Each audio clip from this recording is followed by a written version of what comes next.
بسم اللہ الرحمن الرحیم۔ اعوذ باللہ من الشیطان الرجیم، بسم اللہ الرحمن الرحیم، وبہ نستعین۔ لمعہ چہرم میں بحث ہماری کتاب الوکالت میں، اور کتاب الوکالت میں موضوع جو ہے وہ یہ ہے کہ واجب ہے وکیل پر کہ جس مال میں اس کو وکیل کیا گیا ہے وہ موکل کو دے دے۔ اب یہ عنوان ہے۔ اس میں جب ہم عبارت پڑھیں گے تو تفصیل میں جائیں گے کہ آیا موکل مطالبہ کرے تو اس کو مال دے یا بغیر مطالبے کے مال دے۔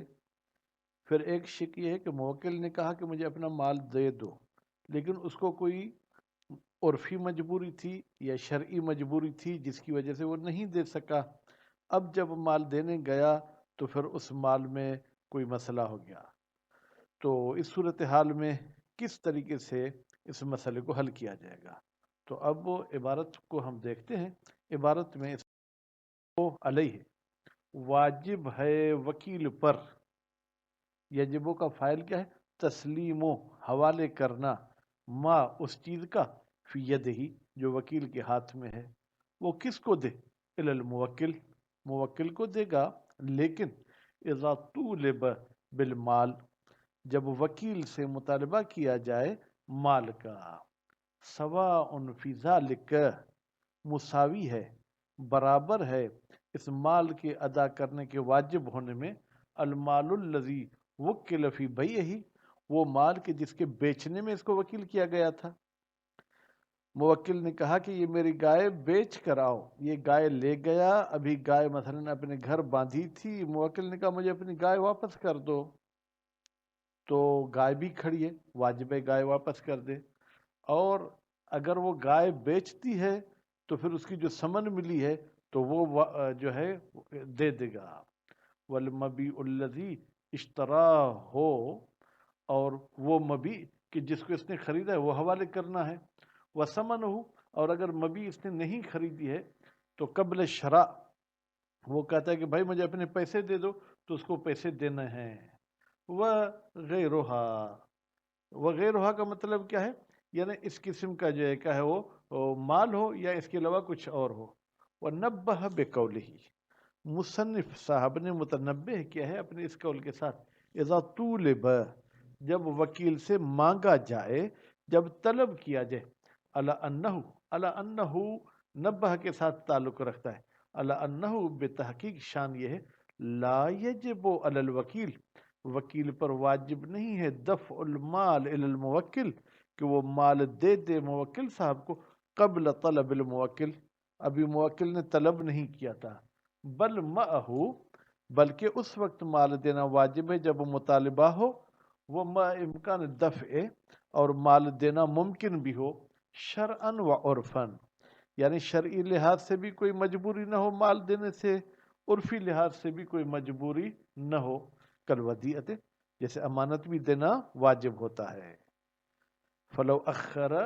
مع الامکان، اگر یہ شخص مال کے دینے میں لیٹ کرتا ہے جبکہ مال کا دینا ممکن بھی تھا، اے امکان دفع شرعاً، یعنی شرعاً مال دے سکتا ہے، کوئی پابندی نہیں ہے، بِأَلَّا يَكُونَ فِي الصَّلَاةِ الْوَاجِبَةِ، یعنی یہ شخص کسی واجب نماز میں مصروف نہیں ہے، مطلقہ، مطلقہ کا مطلب یہ ہے کہ اس واجب نماز کا وقت وسیع ہے، یا اس واجب نماز کو اگر یہ نہیں پڑھے گا تو قضا ہو جائے گی، یعنی اگر نماز شروع کر چکا ہے تو موکل کو انتظار کرنا پڑے گا۔ وَلَا مُرِيدًا لَهَا، اور اس تو نماز میں مصروف تھا یا اس شخص نے ارادہ کیا تھا نماز کا، مع تضیق وقتها، جبکہ نماز کا وقت بھی تنگ تھا، یعنی اگر یہ وہ مال واپس کرتا تو اس کی نماز قضا ہو جاتی۔ وَنَحْوِ ذَلِكَ مِنَ الْوَاجِبَاتِ الْمُنَافِيَةِ، یا اس قسم کے اور واجب کاموں میں مصروف تھا جو ٹکراتے ہیں مال کے واپسی سے، اور عرفاً، یا اس کو کوئی مجبوری جو ہے وہ عرفی تھی، شرعی مجبوری نہیں تھی، مثلا بِأَلَّا يَكُونَ لَحَاجَةٍ، یہ کسی ایسی ضرورت پوری کرنے میں لگا ہوا نہ ہو تو مال واپس کرے گا، یرید قضاءہا، جس حاجت کو یہ انجام دینا چاہتا ہے، ایسا نہ ہو تو مال واپس کرے گا، ولا فی حمام، حمام میں بھی نہ ہو تو مال واپس کرے گا، او اکل طعام، کھانے میں بھی مصروف نہ ہو تو یہ مال واپس کرے گا، ونحوها من الاعذار العرفیہ، اور اس قسم کی اور عذر جو کہ عرفی ہوتے ہیں، مثلا کہیں فوتگی ہو گئی ہے یا اپنے محلے میں بیٹھا ہے تو پھر ایسی صورت میں بھی جیسے وہاں سے فارغ ہوگا تو پھر آ کے مال دے گا۔ اب زمین کا تعلق ہوگا کس سے؟ اوپر والی عبارت سے، فلو اخر زمین، اگر یہ شخص لیٹ کرتا ہے تو ضامن ہوگا، وَلَهُ أَنْ يَمْتَنِعَ، لہو کی ضمیر جائے گی وکیل کی طرف، وکیل کو حق ہے کہ وہ مال دینے سے انکار کرے، من تسلیم، دینے سے انکار کرے، حتیٰ یشہد، یہاں تک کہ وہ شاہد قائم کرے، کس پر؟ علی الموکل، موکل پر، بے قبض حق ہی، کہ موکل نے اپنا حق لے لیا ہے۔ کیوں شاہد قائم کرے گا؟ حذراً من انکار الموکل، اسے ڈر ہے کہ کہیں موکل صاحب انکار نہ کرے، فیضمن، تو نتیجے میں پھر انکار اگر اس نے کر لیا تو یہ وکیل ضامن ہوگا اس موکل کے لیے، ثانیاً کہ ڈبل وہ مال اسے واپس کرے، یا مال اگر واپس نہیں کرے گا تو یلزمہ الیمین، پھر وکیل صاحب کو قسم اٹھانی پڑے گی۔ وقضا، اب انہوں نے کہا کہ وکالت والے مال دینے کے لیے شاہد لیے جا سکتے ہیں، تو استطرادن اور بھی حقوق کی بات کر رہا ہے، وقضا حکم کل من علیہ حقون، اور اسی وکالت کی طرح ہے، مال وکالت کی طرح ہے ہر اس شخص کا حکم جس پر کسی کا حق ہے، وَإِنْ كَانَ وَدِيعَ، اگرچہ وہ حق امانت ہی کیوں نہ ہو، میرے پاس زید نے امانت رکھی تھی، اب زید مجھ سے اپنی امانت واپس لیتا ہے، اس صورت میں بھی مجھ پر ضروری ہے، بلکہ نہیں، مجھے اجازت ہے کہ میں کہوں بھائی ٹھہرو، میں کسی کو لے آؤں وہ شاہد بنے کہ میں تمہیں امانت دے رہا ہوں، یقبل قولہ، اگرچہ امین کا قول قبول بھی کیا جاتا ہے، پھر ردہا، امانت کے واپسی میں، لے افتقار الیمین، لیکن پھر بھی وہ اگر مالک کہتا ہے کہ تو نے مجھے اپنی امانت نہیں دی تو یہ محتاج ہوگا قسم کا، فلہو دفعہا، تو امین کو امانت دینے میں حق ہے، بالاشہاد، کو شاہدی اور شاہدوں کے سامنے دے، وَإِنْ كَانَ صَادِقًا، اگرچہ یہ امین سچا ہوتا ہے، جھوٹا، بین من یکون لہو علی الحق بینہ، اچھا کہتے جس نے میرے پاس امانت رکھی تھی اس کے پاس بھی گواہ تھے تو بھی میں گواہ لے سکتا ہوں، اگر اس نے چھپ چھپا کے میرے پاس امانت رکھی تھی اس کے پاس کوئی گواہ نہیں تھے تو بھی میں واپسی کے وقت گواہ لینا چاہوں تو لے سکتا ہوں، ولا فرق فی ذالک، اس اشہاد میں شاہد لینے میں کوئی فرق نہیں ہے، بین من یکون لہو علی الحق، اس شخص کے درمیان جس کا حق دینے پر، حق رکھنے پر کوئی بینہ تھا یا غیر ہی کوئی بینہ نہیں تھی، لما ذکرنا ہو من الوجہ، بھائی شاہد لینے کا دلیل ہم نے بیان کر لیا کہ اگر ہم شاہد نہیں لیں گے تو پھر ممکن ہے ہمیں اپنی بات سچے ثابت کرنے کے لیے قسم کھانا پڑے، ہذا ہو اجود الاقوال فی المسئلہ، ہذا، یہ جو ہم نے کہا تھا کہ کوئی بھی مال واپس دیں تو شاہد بنا کر واپس کریں، یہ اس مسئلے کے اقوال میں سے سب سے اچھا قول ہے، وہ فرق بعضهم، لیکن بعض مولوی حضرات نے، علماء کرام نے فرق کیا ہے کس میں؟ بین من یقبل قولو فرد، اس شخص کے درمیان کہ جس کا چیز کے واپس کرنے میں قول قبول کیا جائے گا، یعنی اس کو شاہد لینے کوئی ضروری نہیں ہے، وغیرہ ہی،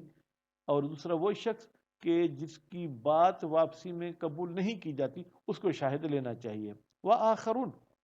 اور کچھ علماء کرام نے کچھ اور فرق کیا ہے، بین من علیہ بقبض الحق بینہ،